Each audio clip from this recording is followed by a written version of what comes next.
I want you really right now, once again, to start thinking about your goals and about your dreams. And as you begin to envision them, one of the things that I think that's very important that we have to always go back to, as you look at your goals and dreams, and I want you to expand them, and it's very important to realize that I found that most people fail in life, not because they aim too high and miss.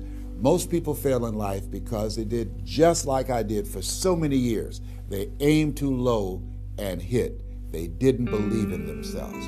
So I want you right now, as we begin to think about the lessons and all the things that you've experienced and all of the comments and stories and strategies and lessons that you've had, I think it's time to revisit and look at your goals and dreams, and let's raise the bar. I remember as a kid, we would be in the backyard and we would play jump, and somebody would get on one side of the stick, my sister and then my brother, we would run and we'd jump over it. And then they say, raise it up a little bit higher. We have to back up and we would run and we'd jump over it again. And then we'd say, raise it up a little higher. And the higher it got, we had to begin to change our approach and how we're going to get over the bar. And that's the same thing in life. And so right now, I want you to think about your goals and dreams. As you begin to raise them a little higher, and I want you to say with me, it's possible. It's possible. You know, the easiest thing that I do is speak and train people how to speak. Go into prisons and juvenile detention centers and to high schools and colleges. Speak before thousands of people. I can do that in my sleep. Let me share with you the most difficult thing I've ever done in my life. And it took me years to do. And that was to believe that it was possible. To believe that I can do it. Given my circumstances, born in an abandoned building on a floor, being adopted, being labeled educable mentally retarded, failing twice in school, no college training, never worked for a major corporation. To believe that I had something of value to say, that somebody would want to listen to me, to believe that somebody would pay me to talk to them. Have you ever thought about something you wanted to do and you talk yourself out of it? I remember going to see Zig Ziglar, who I consider the #1 motivational speaker on the planet, and Dr. Norman Vincent Peale when he was alive, and Robert Schuller. I used to see them, and I would be so pumped up and inspired after hearing Jim Rohn, who recently passed, one of the great motivational speakers of all time, and Charlie Tremendous Jones. And I would go to my car pumped up, saying, yes, yes, yes, I can. And then after a while, my mental conditioning would kick in. And I would say, Les Brown, you can't do that.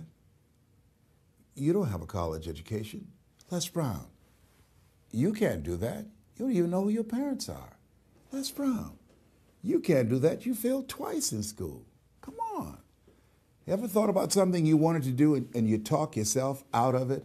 There's a proverb that says, if there's no enemy within, the enemy outside can do us no harm.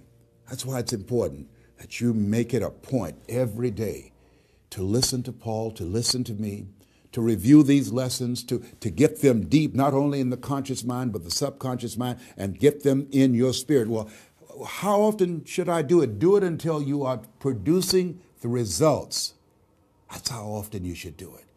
And you never stop, because once you stop, that's when those negative thoughts will come back. Once you stop, that's when you will begin to doubt yourself. Once you stop, I'm telling you what I know. Yes. Every day, it's a selling job on you. It's possible. I can do this. I can make this happen. No matter how bad it is or how bad it gets, I'm going to make it. It's possible. Yes, your dream is possible. Say that to yourself every day. Feed your mind with words that you write and words that you hear and words that you speak to yourself. Feed your faith, and your doubts will starve to death. Say to yourself, it's possible. It's possible. It's possible. Even when you have no evidence to point to, say to yourself, it's possible. There's nothing as powerful as a made-up mind. It's a struggle sometimes to do that, especially when you have people around you telling you that it's not possible, that you can't do it. And they're constantly pointing out your failures of the past, constantly reminding you of all of the things that you don't have going for you. I'm reminded of a story of two little boys that were playing on some ice during the winter. And as they got further out on this ice, one fell through the thin ice. And so the little fellow that was still on top of the ice, he was trying to save his little buddy. And he couldn't reach him. He was trying to pull him. He could see him through the thin ice as he got further away from him, struggling. And he couldn't reach him, and he's trying to break the ice, and he couldn't do it. And he looked around, and he saw a tree in the distance, and he ran, and he got up on the tree, and he pulled and broke down an enormous-sized branch and came back and savagely began to beat that ice and broke it. And miraculously, he saved his friend.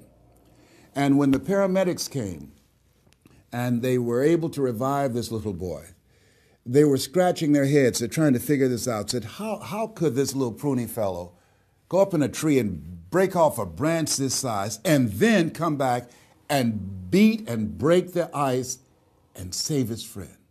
They thought it was just miraculous. It was baffling. And an old guy who was there said, I can tell you how he did it. And they said, how? How did he do it?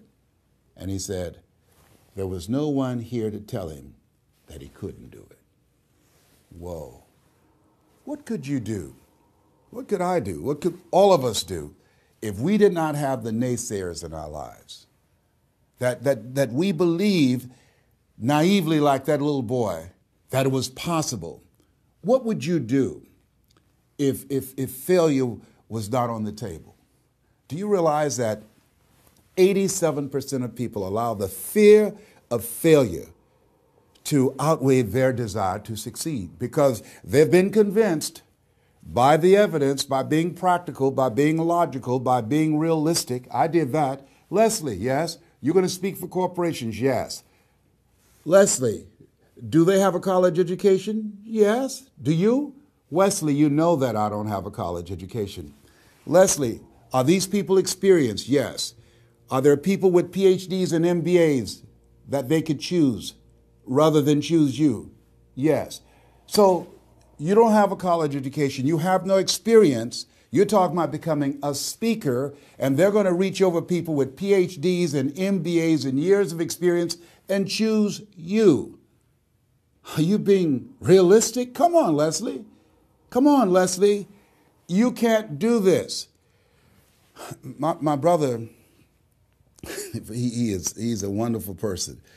And he constantly reminded me that I couldn't do what I'm doing now. But that really wasn't the bad part.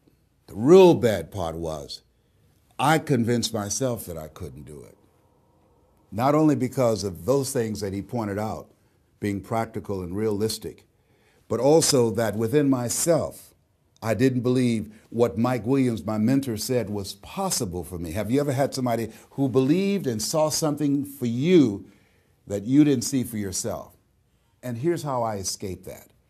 I discovered that sometimes you have to believe in somebody's belief in you until your belief kicks in. So here's what I am believing for you. The goals that you right now have, the things that you have envisioned for yourself, this is a reflection, what you've done thus far and what you are engaged in doing is what's possible for you right now. But there's even more. You don't even know what's in the future. Eye has not seen, ear has not heard. If you believe in yourself, if you constantly remind yourself after every defeat, after every setback, every time you get knocked down, I've got a saying, if life knocks you down, try and land on your back, because if you can look up, you can get up. See, a lot of people, because of failure, they stop believing. Let me share something with you. You will fail your way to success. Yes. 8 out of 10 millionaires have been financially bankrupt. You will fail your way to success. It doesn't matter how many times you fail. It doesn't matter how many times people tell you that you can't do it. It doesn't matter if you don't have a dime in the bank.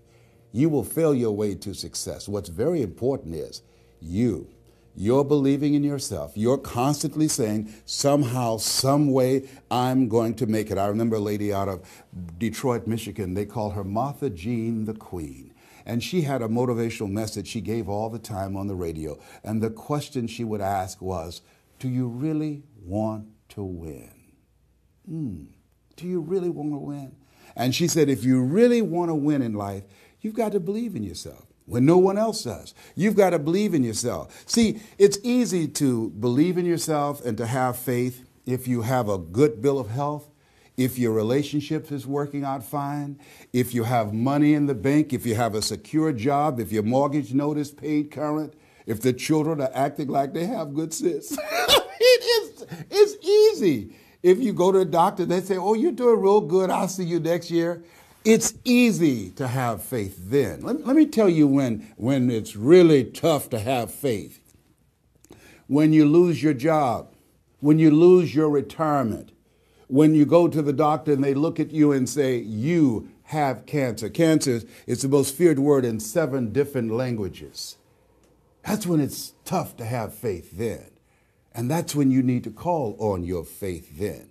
They said faith is the oil that takes the friction out of living. That's when you need to believe in yourself then and judge not according to appearances and say to yourself, it's possible. It's possible. I can make it. It's possible. I'm going to get through this. It's possible. I'm not going to allow this to get the best of me. Yeah. I don't know what you're up against. I don't know what you're facing, but here's what I do know. You've got something special. You've got greatness in you. And I know it's possible that you can live your dream.